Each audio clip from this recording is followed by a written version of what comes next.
Bonjour à tous, donc Gilles, l'agriculteur du Loiret. Bon bah derrière moi il y a le semoir, les doses de maïs, ça y est, on va démarrer les semis de maïs. Le collègue qui me prête son semoir vient de m'apporter son semoir. Je l'ai mis derrière mon tracteur et puis on va commencer, on va remplir le semoir avec déjà des premières doses. Donc cette année sur ce champ j'ai 3 variétés différentes. Donc j'ai du Ferrarix, du DKC 4069 et du P9239 de chez Pionnier. Donc concrètement là on va commencer par le DKC. Donc on va mettre 10 doses pour les 10 éléments et une fois que tout sera prêt, on démarre. On va essayer de régler le GPS et régler un petit peu tout. Donc là il commence tout juste à faire chaud. Alors vous voyez je suis encore en pull. Ils annoncent un peu plus chaud pour la semaine prochaine, donc je commence à semer. Mais là on est le 17 avril, donc ça fait 10 jours que les terres sont préparées. Il a plu un petit peu dessus. C'est vraiment les conditions idéales, puisque quand on va gratter un petit peu, on va retrouver là du frais. Donc ça va être parfait pour pouvoir faire lever rapidement les maïs. Si y a un petit peu de chaleur en plus, ce sera nickel. Allez, on charge les 10 premières doses. Donc on part pour 5 hectares. En tout, il y a une vingtaine d'hectares sur cette parcelle.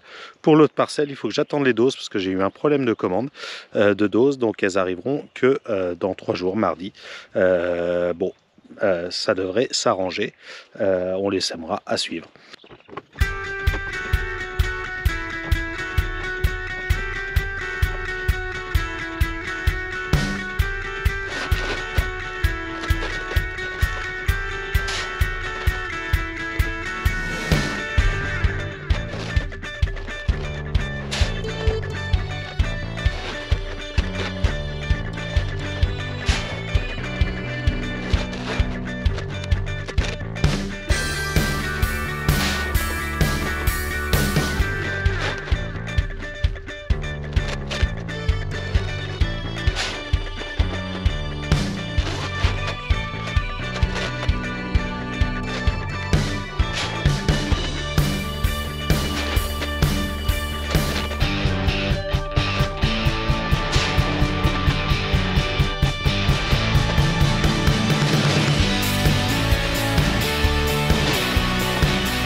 Alors ça c'est un vrai régal. Là je suis sur les fourrières, grâce au GPS en RTK, je suis déjà guidé dès les fourrières. Donc et j'ai rien à faire puisque j'avais déjà préparé mon plan de semis. Donc il a déjà tout prévu, puisque lorsque j'avais fait ma préparation de sol, j'avais créé mes lignes de guidage déjà pour le semoir. Donc là c'est un régal parce que concrètement c'est lui qui gère tout. Il passe vraiment à côté. À la bonne place et là où ça a été travaillé, puisque ça a été travaillé avec les mêmes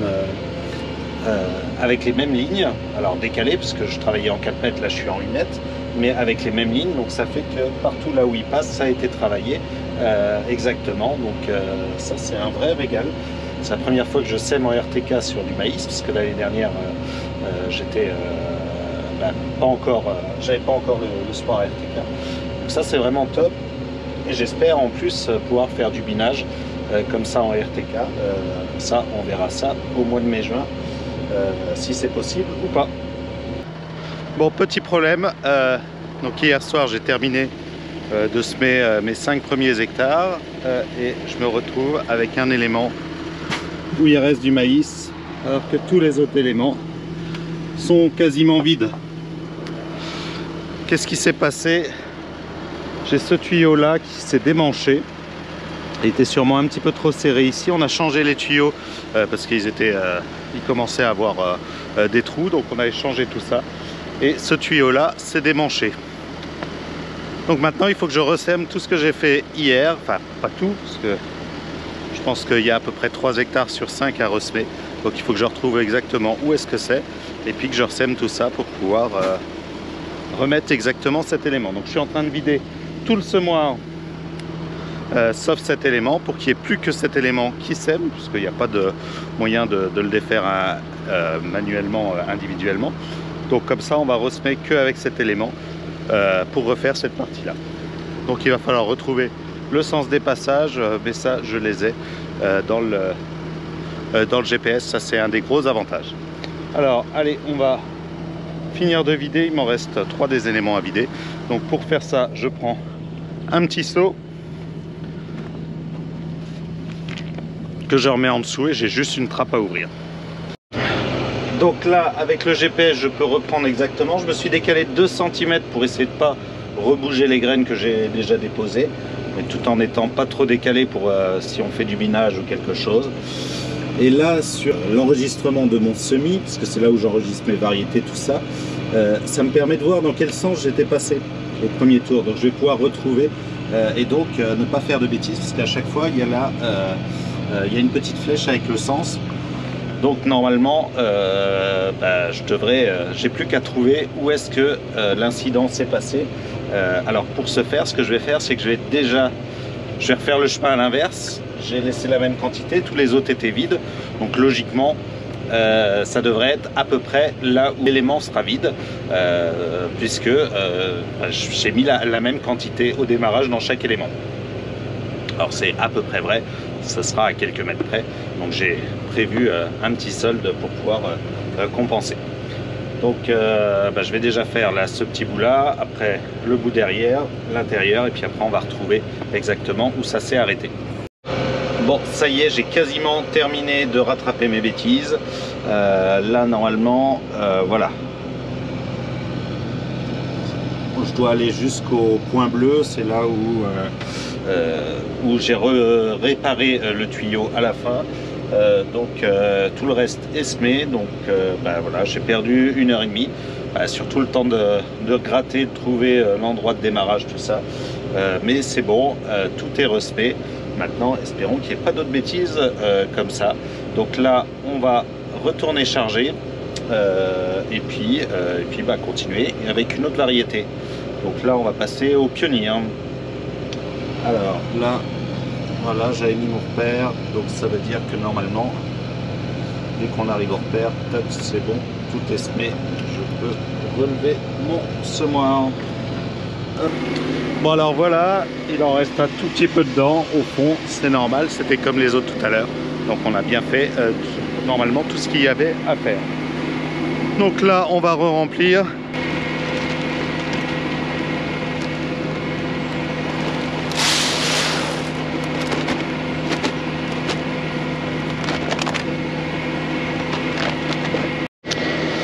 Voilà, le semoir est chargé. Alors, certains vont me dire que je prends pas de gants et que c'est pas bien. Je suis assez d'accord, c'est pas très bien, mais pour ouvrir les sacs. Alors, les pionniers, c'est pas mal. C'est avec une sorte de, une petite tirette qui s'enlève bien. Tous les autres, c'est des sacs avec des ficelles là qui sont dures à enlever. Et si on avec des gants, moi, j'y arrive pas. Enfin, voilà. Donc, c'est pour ça que je prends pas de gants. Par contre, j'ai un truc qui est top. C'est ça, c'est que je me lave les mains avant de remonter. Donc un petit coup de savon. Et puis après, un petit coup de lavage de la main. Et comme ça, on rentre dans le tracteur avec les mains propres. Et ça, c'est le top. Donc voilà, j'ai les mains propres. C'est Saint-Gentin qui m'a donné ça. Je trouvais que c'était un gadget au début, puis maintenant que je l'ai, je l'utilise quand même pas mal et c'est quand même plutôt bien. Voilà. Bon, il manque le truc pour sécher les mains à la fin, le Dyson. Ce serait le top, mais là on en demande peut-être un peu trop. Bon allez, je continue. Là j'ai fait 5 hectares, donc il me reste encore une quinzaine d'hectares. L'objectif c'est que ce soir, tout soit fini et qu'entre temps j'ai pu faire un repas de famille parce qu'on est dimanche et c'est l'anniversaire de mon papa, donc faut que je me dépêche pour prendre le temps aussi de savourer un petit peu ces moments là. Alors petit contrôle pour voir si tout fonctionne bien, c'est bon, je regarde s'il y a bien du grain dans les trous de chaque élément. Je vais en enlever un pour que vous puissiez voir.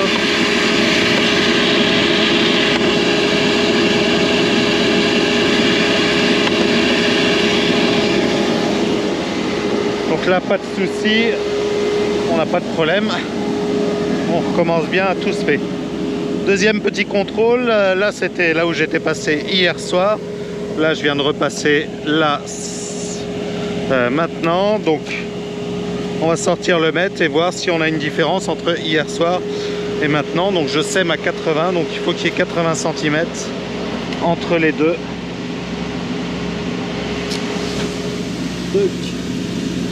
Là on se met bien, donc à peu près au milieu.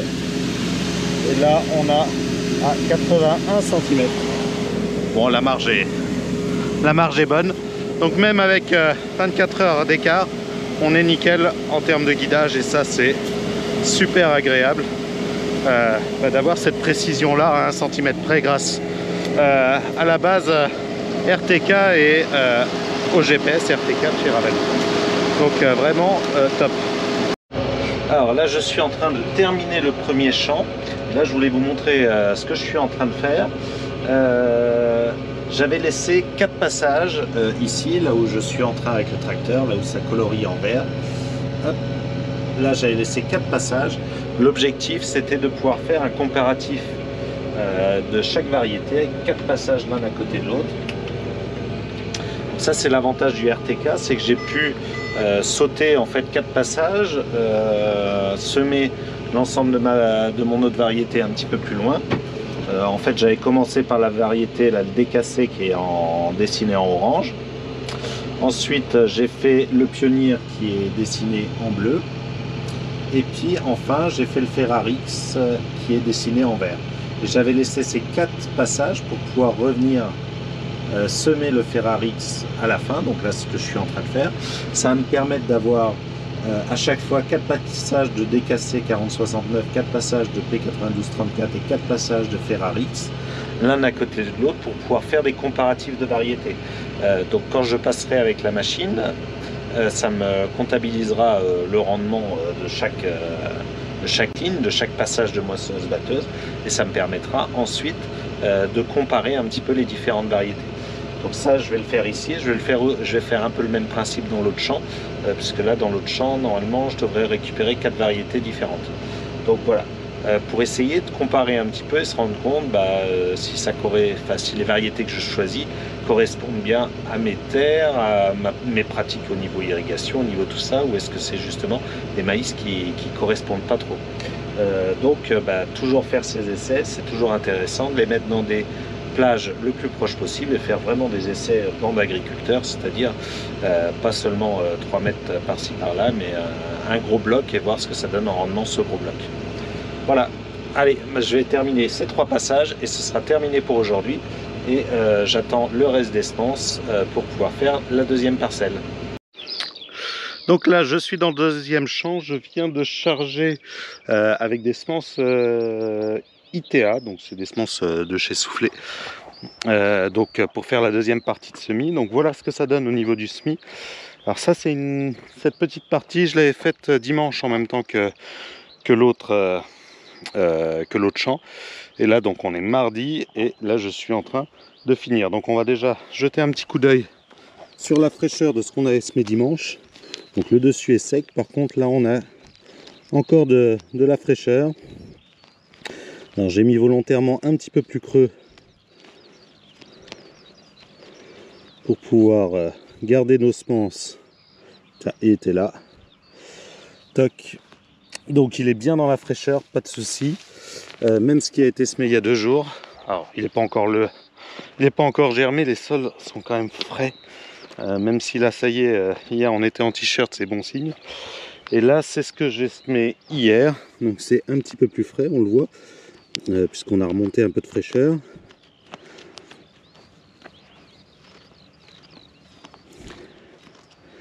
Là il doit être un tout petit peu plus creux.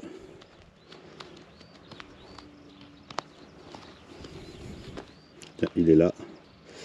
Hop, donc pas de souci, c'est bien dans la fraîcheur. Hop, donc l'autre il doit être là. Enfin, je vais laisser tranquille. Donc pas de souci, ça devrait bien se passer. On garde la fraîcheur, c'est le principal, parce que ils annoncent plus d'eau avant quelques jours. Enfin, avant même quelques semaines, parce que là, les 10 jours à venir, il n'y a pas d'eau d'annoncé, il y a du 2 mm. Donc ça va pas fonctionner forcément. Donc là, on recontinue. Donc là, hier soir, j'ai fait 5 hectares. Donc là, après, il va me rester une quinzaine d'hectares. Donc là, j'ai encore de la semence pour 5 hectares. Il me restera 10 hectares. Et la semence, normalement, devrait arriver ce midi. Alors là, je viens d'enlever la chaîne d'entraînement du semoir qui est ici. Ça veut dire qu'il y a la moitié d'un semoir qui n'est pas entraîné. Donc ça va passer sur 4 mètres de large. Alors pourquoi? Parce que c'est ici que va venir ma rampe d'irrigation. Ça va être le chemin de la rampe. Donc l'objectif c'est de ne pas le semer, ça sert à rien, après on va le détruire. Donc, et comme ça me fera mon guidage aussi pour pouvoir faire la trace, pour pouvoir faire tout ça. On va utiliser ces 4 mètres là. Donc grâce au guidage, je sais exactement que je suis au 22e tour. Donc je vous laisse faire 8 x 22, ça vous donnera, 21 x 8, ça vous donnera la largeur de rampe. Bon, ça c'est la nouvelle bouche d'irrigation que j'avais mise pour pouvoir se mettre à côté du passage de la rampe. Et là, ça c'est mon passage justement qui n'est pas semé, qui correspond à la rampe. Donc parfait en termes de positionnement. Je sais pas qui est-ce qui a mesuré, mais il était doué. Bon allez, on continue. Ça y est, c'est terminé, j'ai ramené à la ferme. Donc on va remettre le plateau, le semoir sur le plateau qui est derrière moi. Et puis on va pouvoir ramener le semoir au collègue. On va pouvoir ramener le semoir au collègue pour qu'il puisse finir chez lui.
Bon voilà, les spins maïs sont terminés. Moi je vous dis à samedi prochain pour une nouvelle vidéo.